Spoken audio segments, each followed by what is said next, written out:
Good morning, ladies and gentlemen. This is the briefing session of the Utah Board of Oil, Gas, and Mining for February 28th, 2018. Mr. Baza. Thank you, Mr. Gill. Welcome to you and members of the board for your monthly meeting in Salt Lake City. As you mentioned, my name is John Baza. I'm the director of the Division of Oil, Gas, and Mining. The first thing I'd like to do this morning is tell you that we have a couple of observers in the audience today who come from the Idaho Department of Lands. You may remember a couple of years ago there was an entourage that came down from Boise to observe a board hearing. Well, these two gentlemen are here today, and I'll introduce them at this time. Mr. Mick Thomas is the Division Administrator for Oil and Gas. Welcome. And Mr. James Thumb is the Oil and Gas Program Manager. Welcome as well. And if there's anything that we can do to explain what we're doing and the philosophy behind it, please let us know. Thank you. So the first item on our briefing agenda today is the legislative update. We are now in just about the last week of the legislature. They will adjourn their general session next Thursday. And to brief you on the bills we've been following since James Owen left, Natasha has been doing some of the updates on our legislative watch list, and hopefully you've been receiving some information on that. But Natasha Baloff is my administrative assistant, and she's taken over the responsibility of tracking those bills. So, hi, good morning. So we just have a couple of bills that we wanted to update you on. SB 191, it deals with the regulation of oil and gas activity, specifically clarifying the line between state and local jurisdiction. That one has passed the third Senate reading. It was actually last night, and now it's on the House for the first reading. HB 267, it modifies the duties of the owner-operator in regard to the surface landowner. That one hasn't been heard yet. We're not sure where it's going or if it'll come through. So we're just keeping an eye out for it. And HB 419 modifies provisions relating to the pooling of oil and gas interests. That one passed out of the House committee on Monday night, and it's now on the House's floor, third reading calendar. We have a whole list that we've been sending out to you guys, so if you guys have any questions, let us know, and we can hopefully update you on that. Hey, thank you. The Bill 191 is the clarification of the jurisdiction between counties, cities, and our exclusive authority. And it was about 18 months in the making. We're involved with it. As House Bill 267 by Representative Chu, that bill is designed to address concerns about how oil companies are dealing with surface owners. So I've agreed to go out to the Uinta Basin on March the 15th to meet with the county commissioners and a couple landowners out there to see what their concerns are and what we can do to explain to them our process and how our process would meet their needs, and in return find out what's going on. And I believe it's the next day or maybe the week after, but it might be the next day is the collaborative meeting, but it also I think the next day may be the Farm Bureau meeting, and so we'd have some discussions with them. We'd invite a member of the division to go as well along on that trip if that could be worked out and meet your schedule. okay, we'll take a look at that. Julianne, and I'm getting an echo, so what I'm hearing in on the record is about a half second behind. Can you just check on that for just a second while we're getting that echo? Okay, Anything else? And then 419 is the bill that addresses the pooling. There was an interpretation of the bill we had last year that could have the effect that if you had single objection, even that wouldn't let you go retroactive. So it deals with pooling, retroactive, and things like that. In summary, and something John Baza and I talked about this earlier this morning, the legislature has been very friendly with our suggestions, with where we're headed, and seem to be very, very supportive of our budget, our technical changes, where we're going, and just for the record, our pilot projects are now to the point that we are within 1,500 barrels a day of maxing out the refineries along the Wasatch Front, which I think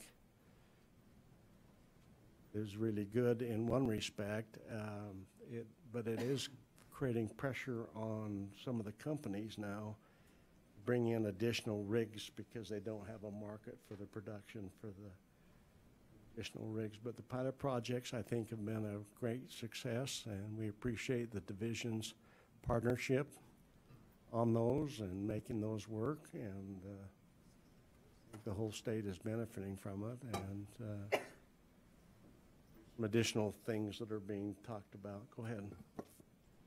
I heard the same thing, that the refineries are kind of getting close to their maximum capacity, but we're not near the production we were back in 13, are we? Is there capacity less, or are we really producing what we were back in 2012, 13? I don't think we are. I don't think the production has gotten up to that level yet out of the basin. So, you know, maybe it's maxed out dependent on black wax capacity that they have versus other sources of crude oil that they're bringing into the refinery. But I know that we're a far cry from being where we were in terms of statewide production. Maybe if Lee Peacock shows up, he can answer that. Okay. Mr. Chairman, one thing I did want to bring up in terms of our legislative update was just a real quick financial briefing to you on the appropriation side. House Bill 5, which is the base budget bill for all state agencies, has passed both houses. It's awaiting the governor's signature now. And that basically kept us whole with our existing appropriation into the coming year. So we just have to keep an eye on what happens with executive appropriations in the last few weeks.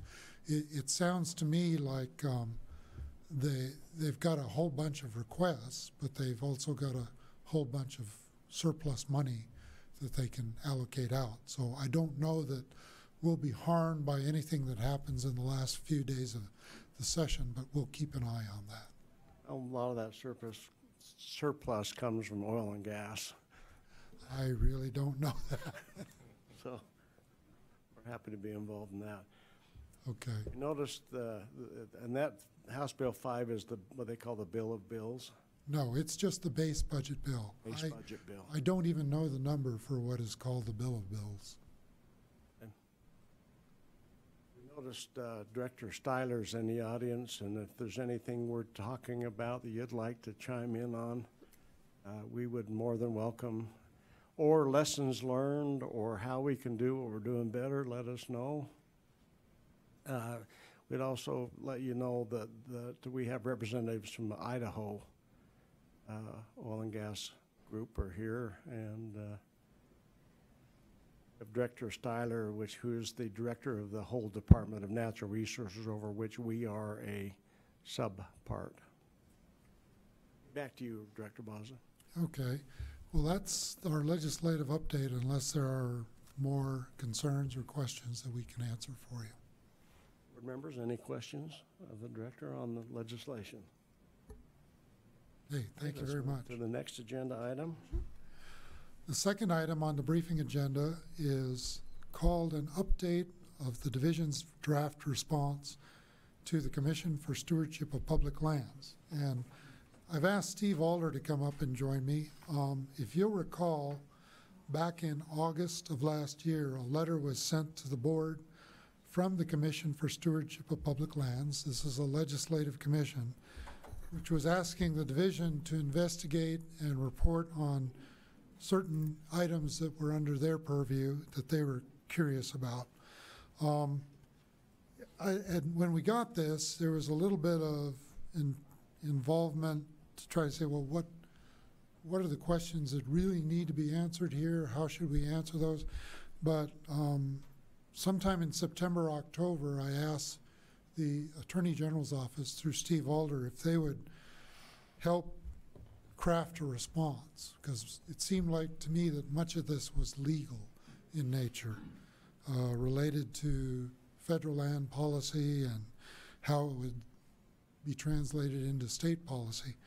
So Steve and his team have been working on this very diligently, and I know that the report, they had asked us to try to provide a report before the 2018 legislative session, but it seemed like every time we'd turn over a stone on this, another question popped up. And so Steve can explain to you how they've gone about this, and what you're seeing that was emailed out yesterday is just some conclusory statements in terms of what the response. The entire report is voluminous in terms of its content. So it covers a lot of the things that maybe you have questions about, but we didn't want to give you the whole draft report at this point. We just wanted to kind of give you an executive summary, and we can go into greater detail as to what's included in the full text of that report if you'd like.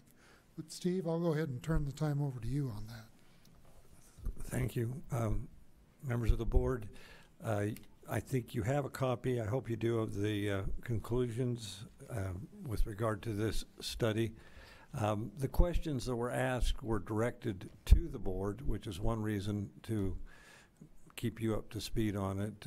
And then, as Director Bozza said, it was delegated to us last fall to try and get some specific answers. The questions are really broad, and they were kind of unclear, to be honest. So we made some assumptions and some redefining of the questions. With regard to the questions, the first was they wanted to know the process under which mineral leasing money is administered. We assume they don't mean just mineral leasing money, they mean revenues from the federal estate, and in order to compare that to the state revenues and state expenses, we had to kind of break down the budgets of the state agencies and break down the budget of the federal agencies. And then the goal, as they said in that letter, was to maximize the state's share of the royalties. And so we looked at the way the money that comes from the federal estate, how it was distributed to states, and of course it's mandated under federal law how that money is distributed. Ultimately 9% is left to the agency for the management of its programs, and those programs cost more than 9% of the revenue. So it's a deficit program, which is probably a shock to you to think the federal government would run a program that way. But so there isn't much money out there that isn't being spent for other programs that can be somehow redirected to the state without changing those laws. So then the next thing we looked at was specific programs that might have a way for the state to participate. The ultimate question that the commission was looking at was whether or not the state could take over the management of certain parts of the federal programs. We looked at the percentage again, and then looked at the cost per program, and it's surprisingly lean. There's maybe $13 million in Utah spent by the BLM to manage the minerals program, and you have to assume maybe a little bit of overhead, so we figure maybe it's $17 million. But how much of that can you really save by giving it to the state, and can the state really do it that much cheaper? And you get into, you know, a couple of $1 million of, which is real money, of course, and would be a substantial savings or opportunity. But the uncertainties as to how that would be done, and whether, you know, just financially, not looking at the legal, make it a hard. I mean, it would be a risky thing, I think, for the state to undertake. But we nevertheless pointed out it's a possibility. There are those opportunities. One specific item was the APD fee. Under the last 10 years, the cost for getting an application for a permit to drill on federal lands went from $4,000 up to $9,750, if you can believe that. So every time they get an APD on federal land, they pay almost $10,000. That money generated about $4 million in 2012 and more like $6.1 million.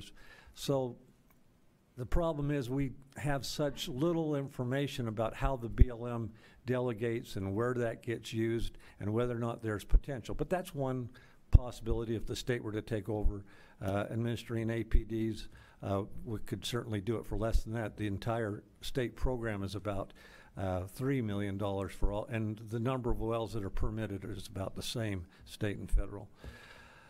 Another interesting possibility is Director Baza is more familiar with and has been telling me about, is there's a Senate bill, I think the number is 2319 in the current congressional session, that's been endorsed by Utah and Wyoming's congressional representatives, and it would delegate certain aspects of the federal program to the states in a way similar to the way the SMACRA delegates the coal program to the states.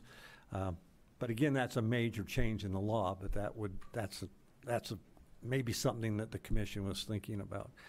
The next two aspects of the report deal with the questions that they seem to want to know. Well, what's the jurisdiction of the state, the potential jurisdiction of the state to act with regard to federal minerals on federal lands?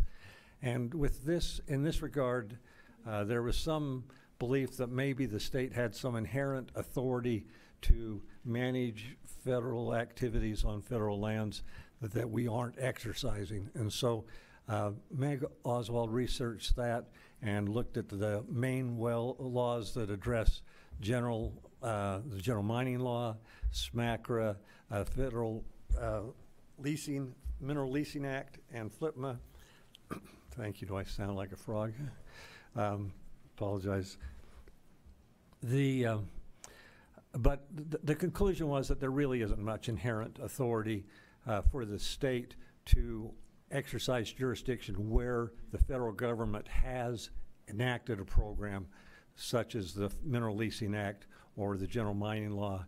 And so our conclusion was that any authority for the state to take over management of a federal mineral program would have to be within those laws.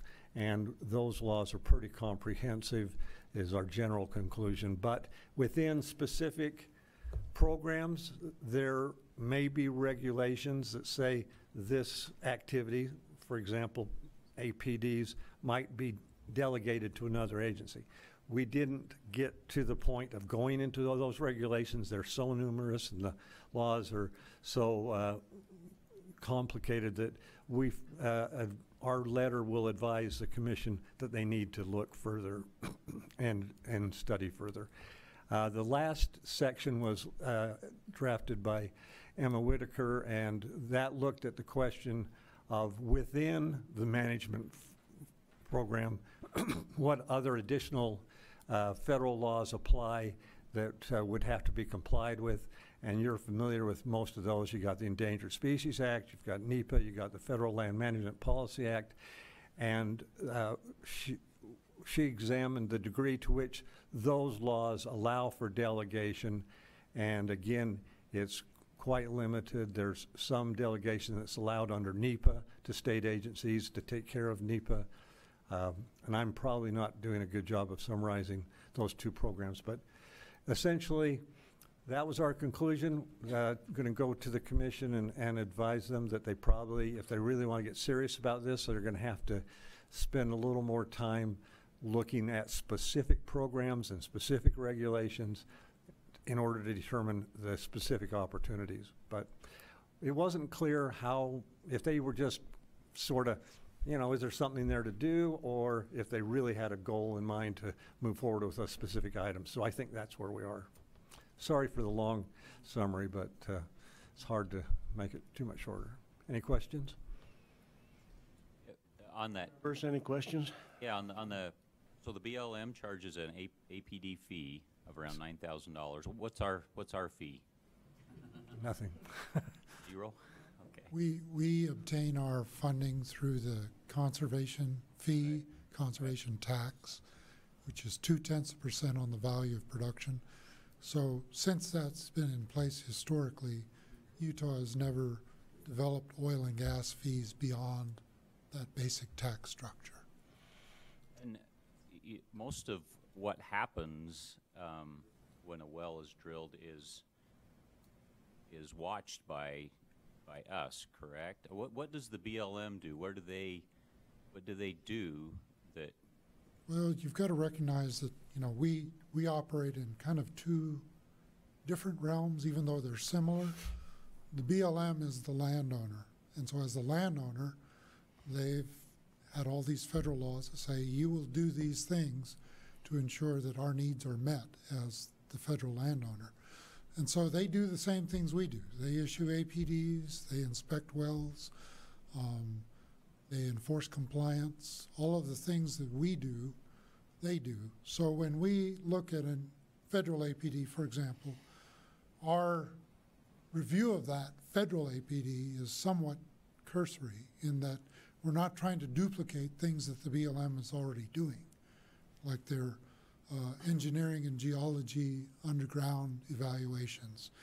We certainly don't do a full-blown NEPA analysis on the site, but if you were ever out on one of our pre-sites that we do on state and private lands, that's kind of our mini version of NEPA.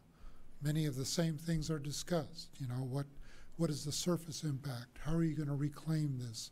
How are you going to revegetate? So we feel like on a state and a private well, we're reaching the same result. We're meeting the needs of the public, allowing responsible development, protecting the environment. And the BLM, I'm sure, is doing the same thing, but because they're the federal landowner, they're required by law to do those things. So we do significantly less on BLM permits. We do, at this point in time. And in the study and in looking at that question,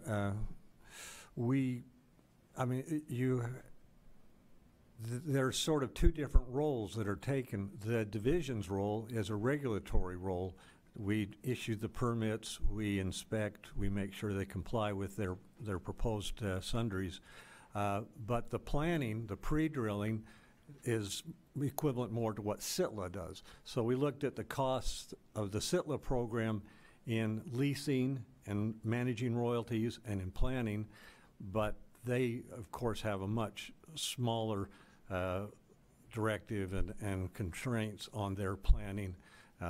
They do have to comply with some federal laws, but so it kind of goes both ways. But it was really fascinating to take the time to look at this.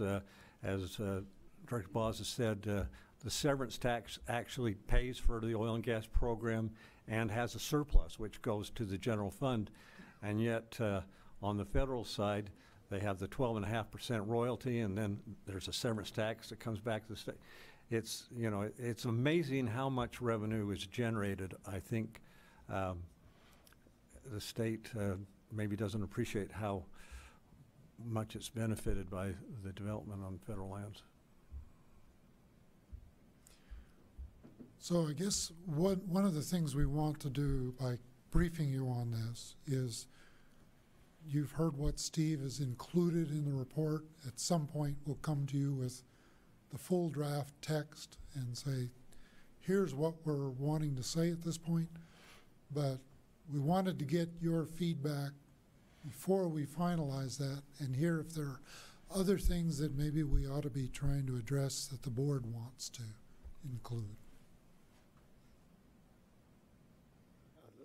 My understanding is that they're also looking for, if we were king for a day, if the statutory changes at the federal level could be made, if the funding could be transferred, what guidance or what suggestions could the board and the division give this commission on how to make that happen? It's kind of like if the restraints were taken away, what would it take to make it work? And that's a big assumption. It is- We have not looked at that, Chairman. The questions were kind of unclear. We went back and listened to the hearing or where they asked for the report. But that would be an interesting exercise, but we have not done that yet. Could we suggest that you maybe consider that and let us know if that's something you could look at or feel worthy to look at? That's something that my understanding of what the legislative intent in creating the commission is involved with. How could we make this work? What would we have to do? What would I want to do, I guess, is maybe I could take on the responsibility and not burden Steve's group with this, but try to come up with some statement of what could policy look like, and then I can run it past you as board members and say, do you agree with this? Do you want to add more or less? I don't know that it requires a lot of legal I agree. input on that, because it would be fairly speculative and prospective in terms of It would what be. could be done. So maybe I could take a crack at that and run it past you in the next month, and we can. Just if you were king for a day and could, if someone says, let's make this work, what would you do? Okay. I'll take a shot I at think that. one of the first things you'd do is move the BLM out here. Well, they're at least, have to walk on the same land they regulate Okay. versus not doing that. You could bring in the Enabling Act that created the state of Utah. You could perhaps reduce the legal fee reimbursements that causes 100% appeal of most federal actions. There'd be a lot of things you could do under that. Well, let me Whether try that's to. rational or not, at least I think they're asking that question in my view. Let me try to draft something up, and I'll email it all to all of you, and you can give me your thoughts on that. Mr. Moon? This just seems like a good opportunity to really look at practical ways that things could be streamlined. We often hear from the companies that, there's these multiple applications and, what they see as some duplication. Maybe we reach out to a few of the big companies and say, what are some things that you're just kind of doing twice for both agencies, and then just work with the BLM, not in some big write-up, but maybe just some practical things that we could do to not have duplicative things they need to do. Yeah, and Mr. Moon, that is sort of one of the conclusions, is that any management of the federal minerals by the state, the main advantage would be to the operators in the sense of making local decisions and local control. Financially, it's sort of a draw. I mean, to the point that, I think it's the same thing Gordon's asking. Is there you know, if you were king for a day, how close could we get to one-stop permitting process? You know, be part of it, and then it wouldn't be possible without significant changes, but at least we can let the decision makers know, and then let them take that back to Washington and do what they're going to do. And for the purpose of the report, we did not assume king for the day status, so we would be looking at, under the current laws, to what extent can permitting be one-stop shopping? And the sense of the board, I believe, is we'd like to have you at least take a look at that. Okay. We'll take that on. So, Any other thoughts or questions on that? any other board members? Okay. Well, we'll keep working on it, and you'll see something from me soon. The third item on our briefing schedule is to discuss the Environmental Excellence Award. You recall last year's Earth Day Award. After that, the board met with the division and said, well, how can we evolve this? What kinds of changes you were looking for? And I know that Holly Brown is here in the audience, and she can answer any questions on what has happened so far in this year's effort. But as I understand it, we have 5 specific nominations that have been submitted. I think just this morning we heard maybe about another couple that are in the hopper.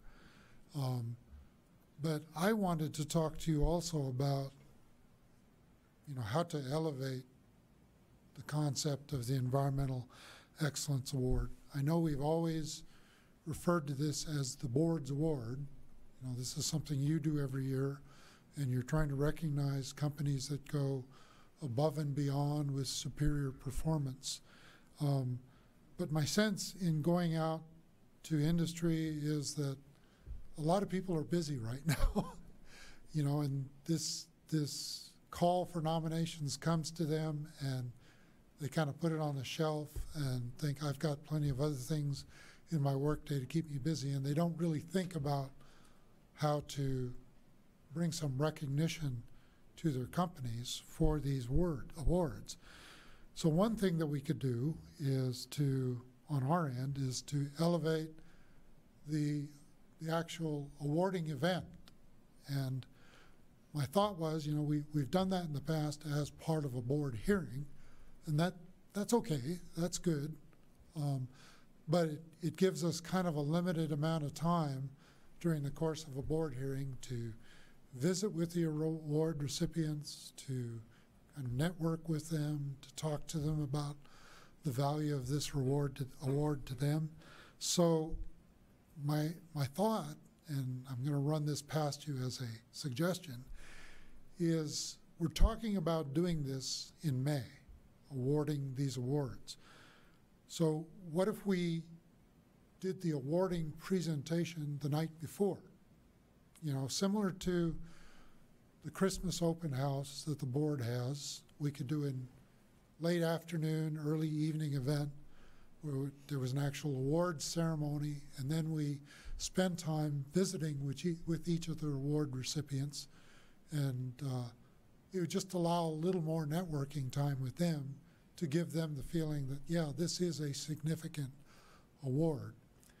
I know Holly has reached out to the governor's office as well, and we've kind of gotten the feedback from them that both the governor and lieutenant governor are probably busy that night. But we could probably find someone else to stand in and present the awards of significant status.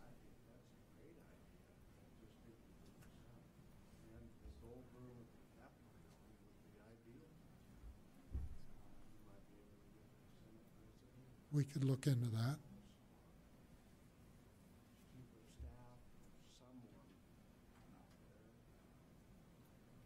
Be involved with that. And then on our side, what we have done is I've tried to put in writing kind of some guidelines And I included every thought I ever had on it with the idea we'd cut those out rather than add them in, of the various criteria. And as we go through this process, I've asked the board to look at that then as we actually implement it.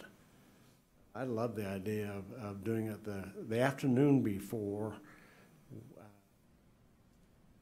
because you'd have, typically if you have leadership meetings, they're Wednesday, so you could very easily have a lot of legislative people come into town on the Tuesday afternoon, particularly from the rural areas or from the basin or from our producing areas. Gold Room at the Capitol would be for pictures.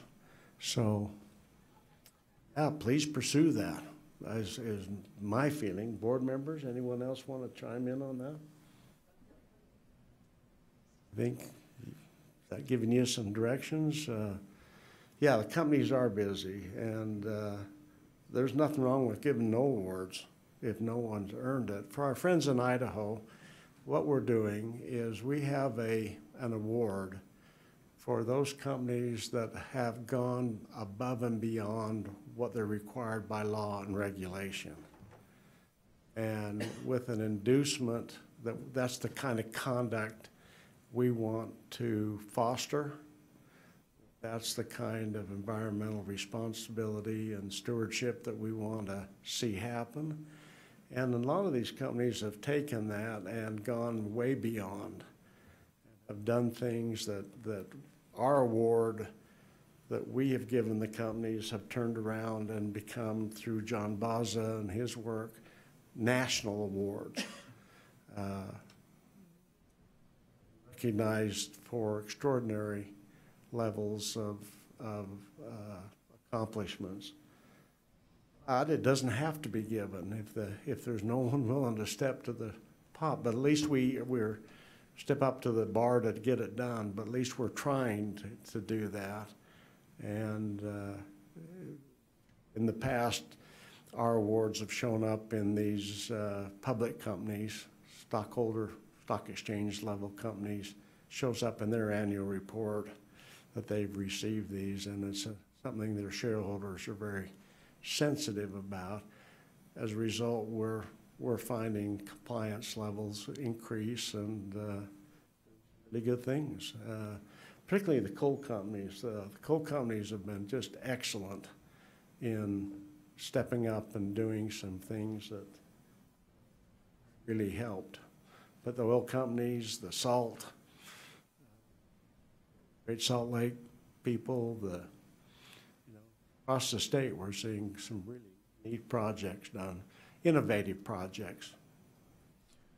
Well, and I think my hope is that we can increase the number of nominations we get, because I know there are companies doing very good work out there, and I'm somewhat shocked that we only get a handful of nominations every year.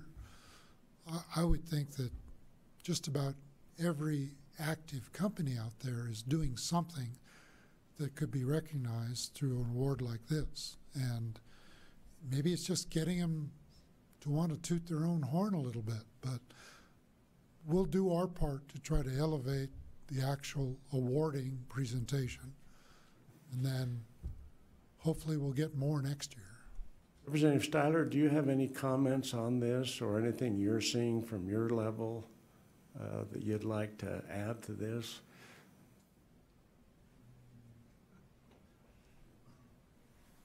I knew I was going to get you up here to say something.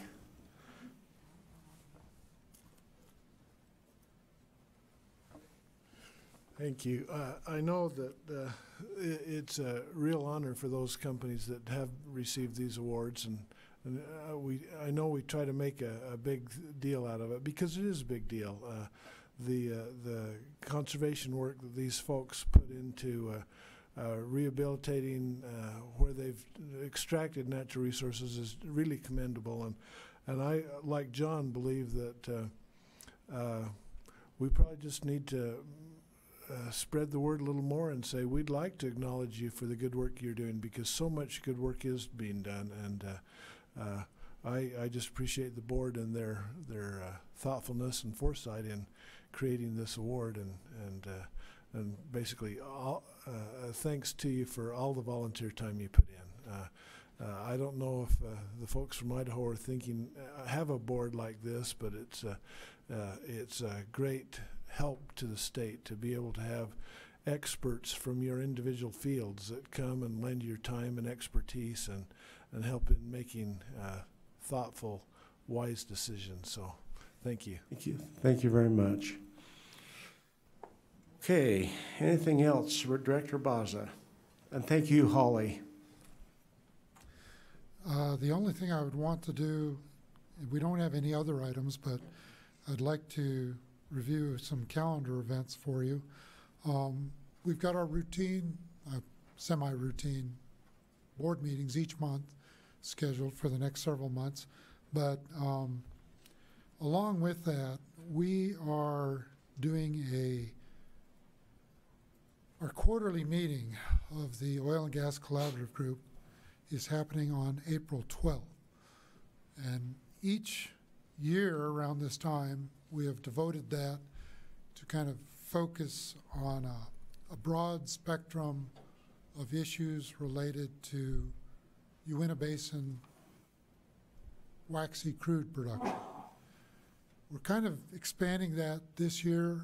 This is something the division and the Governor's Office of Energy Development are taking on to make this a really state class event where we address issues relative to hydrocarbon production in the Uinta Basin. We don't want to limit it to waxy crude because we know a lot of natural gas gets produced out of the Uinta Basin. And then we've got on the horizon, some oil shale and oil sands production that potentially will come on. So we're wanting to do a kind of a bigger event than we usually do as our quarterly meeting. So that will happen on the 12th. We've got some co-sponsors lined up for this. It'll start out with a breakfast and then a meeting that goes from roughly 9 to noon or 1 o'clock with various presentations. And then we'll conclude with a lunch so that we'll be out of there by 2 o'clock. But it's our effort to try to focus now on what does it take to produce these hydrocarbons, what does it take to move them, what does it take to process them. Things can probably be addressed at this meeting that we wouldn't normally cover in a quarterly meeting. So if any of you as board members are interested, I know Gordon's already out there and is a regular attendee. We've asked Chairman Gill to help us with moderation of a panel, and I think we're moving forward to having a pretty great event just about a month from now. So look forward to that. Board members, I would invite you to attend at least, as your schedule. The structure, the building out there is really nice.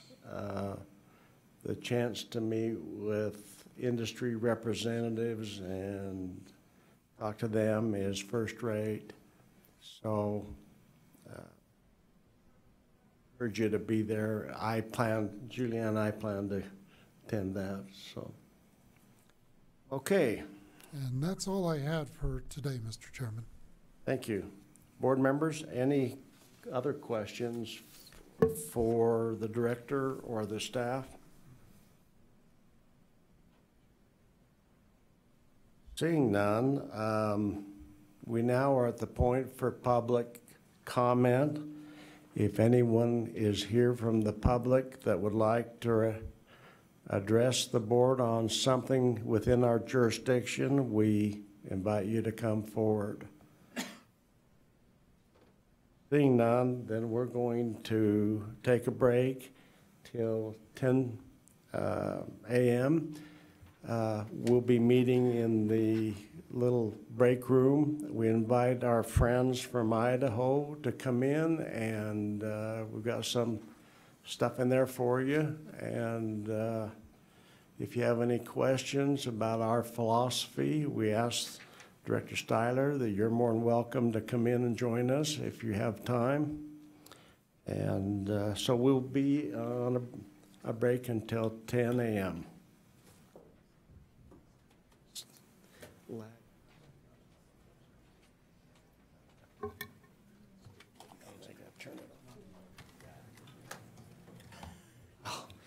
Well, you got